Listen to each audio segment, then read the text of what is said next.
Okay. So ito, tingnan natin. O si paring Tito, nasa linya Ayan ba na, to? ayan na, Nasa linya ito. ba ngayon? O, sige.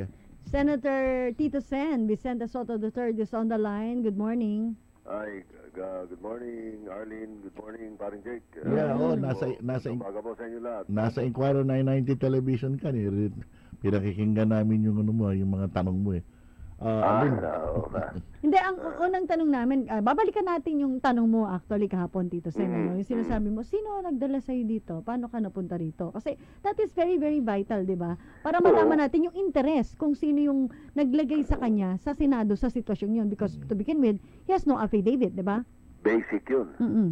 Yun ang pinaka-basic sa lahat eh. Dapat eh. Kasi nga, usually, pagka meron nga mga witnesses na ganyan, sinasabi pa nga ang background, sinasabi ko saan galing, sinasabi kung sino yung may dala or whatever, na dapat pa mga, so kaya basic na tanongin yun. Eh, ayaw niya sabihin. Libo-libo yung pangalan sinabi niya, pero yung nagdala sa kanya, ayaw niya sabihin. Pero Parang tinatago niya parang itinatago niya kung bakit siya dinala doon. pero Senator, sabi ko nga, usual na napapakinggan ko, kayo mga senador, you were also caught flat-footed dito. Hindi nyo kilala yung testigo. Walang affidavit nga na ginawa para pag-aralan ninyo. Ganun ba nangyari nun? Parang nagkagulatan lang? Oo, kasi talagang magkakagulatan dahil hindi magandang precedent yan. Mm-mm.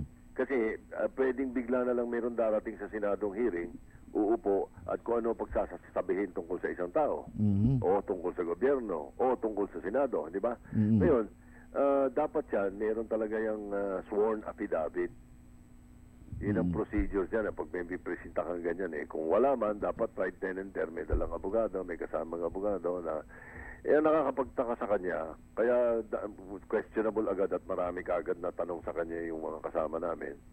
Sapagkat sabi niya, 2014 hanggang 2016, nasa Witness Protection Program siya. Exactly. Mm-mm. O, ang ibig mo sabihin, sa panahon ng DOJ, na si Secretary, si De Lima ang Secretary, Senator De Lima, ang ibig sabihin, hindi siya ginawa ng affidavit. Mm-mm. Hindi siya gumawa ng sworn affidavit. Ang Correct. sabi, 2 taon na nasa WPP ka. ang sabi ko kasi ng texter namin, at saka sabi ko rin, kasi niligawan pang vice presidential candidate si Duterte. Hindi pa kasi nun siya kandidato. Pero Tito Sen, Niligawan pa. hindi, tama kayo doon. Ano? I was saying kanina, ang sinabi ko, nasa posisyon nun si De Lima na mas maipit nun si Duterte who was still just a mayor. Correct. Kung talagang nais niyang patunayan, through Matabato, kasi wala sa position of power.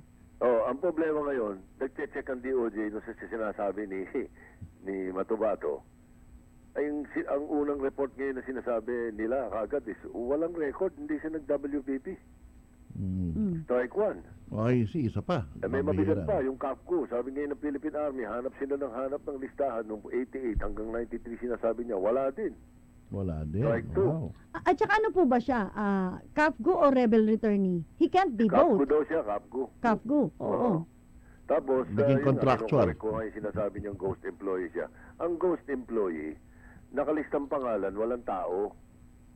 Kaya ghost employee, sa mga city hall, sa mga ganyan lugar, may mga ghost employees, di ba yan ang hinuhuli ng COA, sinisita ng COA, at nadidimanda nga itong mga local government officials sa ombudsman o sa Sandigan Bayan pala, kapag may mga ghost employees. Ang ghost employees, non-existent yung tao, pero may sumisweldo, may kumukuha ng pera. Correct. Empleyado siya Tama. Empleyado siya doon sa isa siya sa mga heinous crime section. Yung heinous crime section, CSU. ang mali ang dating ng kwento. Ang heinous crime section, meron din ganyan yung mga ibang city kasi. Investigative. Nag-iimbestiga yan ng mga heinous crimes na nakukumit. Hindi ibig sabihin sila ang taga-commit ng heinous crime.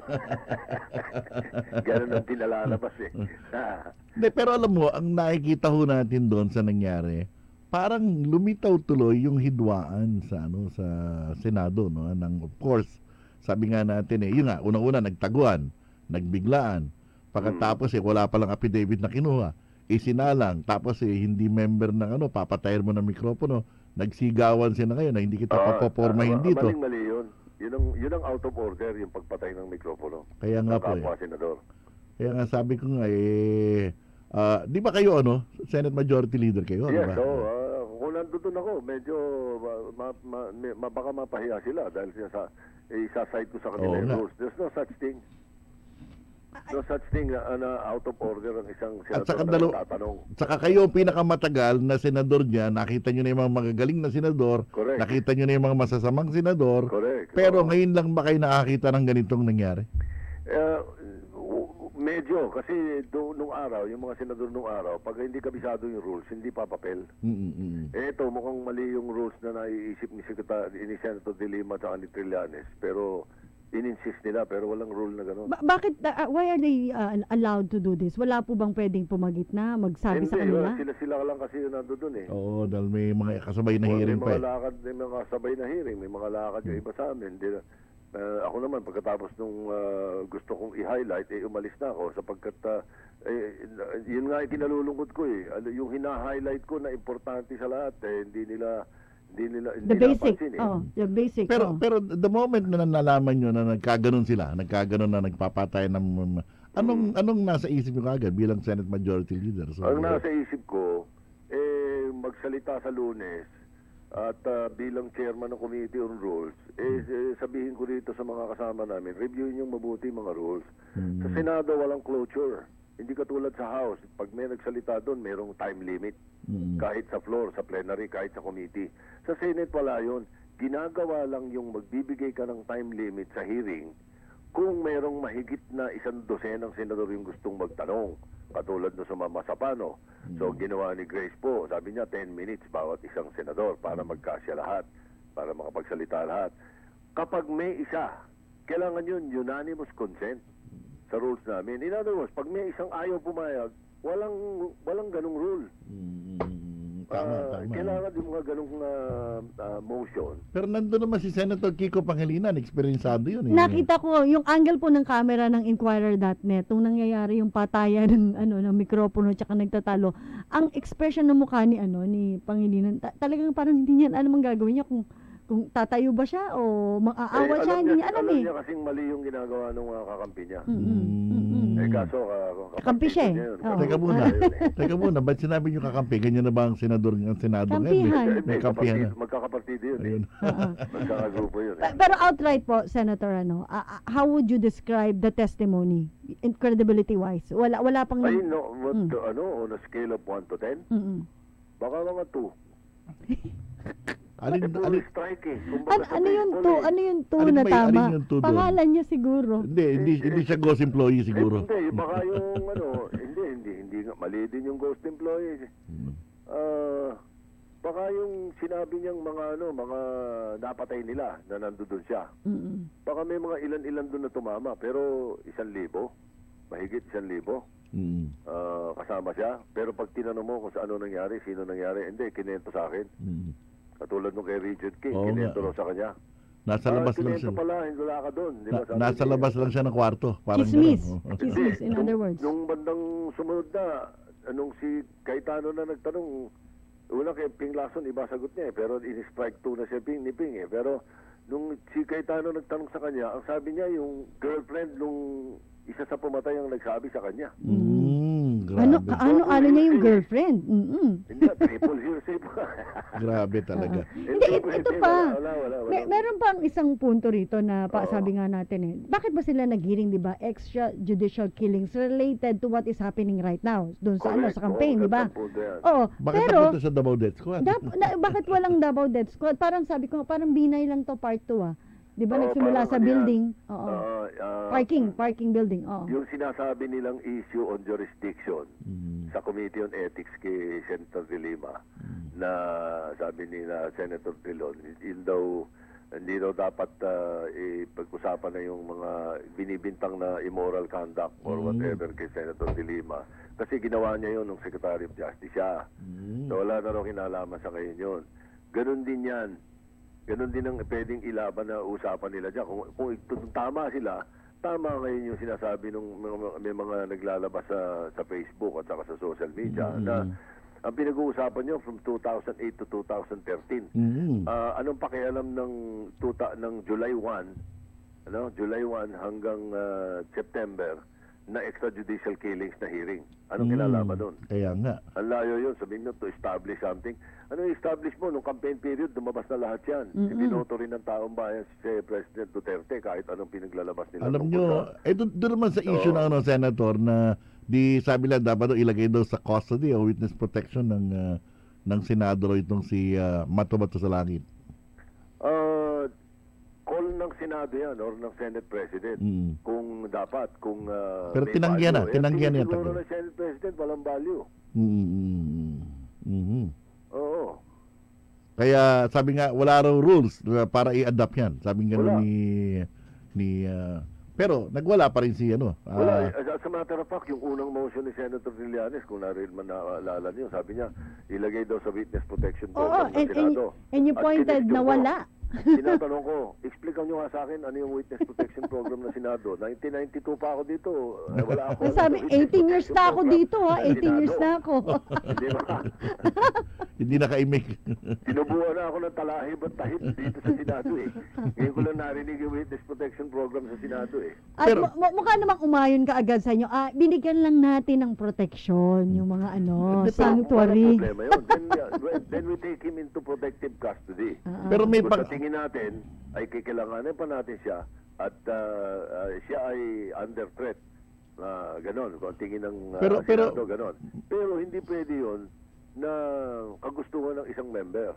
Kailangan okay. yun. Kaya sabi ko nga, binobotohan yan. Wala tayong quorum dito. Dahil ang member ng Blue Ribbon, 20. Kaya pala. Anyway, Oo. alam nyo, doon sa meeting na yun, sa hearing na yun, sinabi nyo kay Senator De Lima na nasa affidavit nito? And then sumagot siya na after daw nung hearing, di ba? Oo, Gagawa daw gagawa. ng judicial affidavit. So, anong tingin nyo? Gagawa ba yun bago huli patawag ito?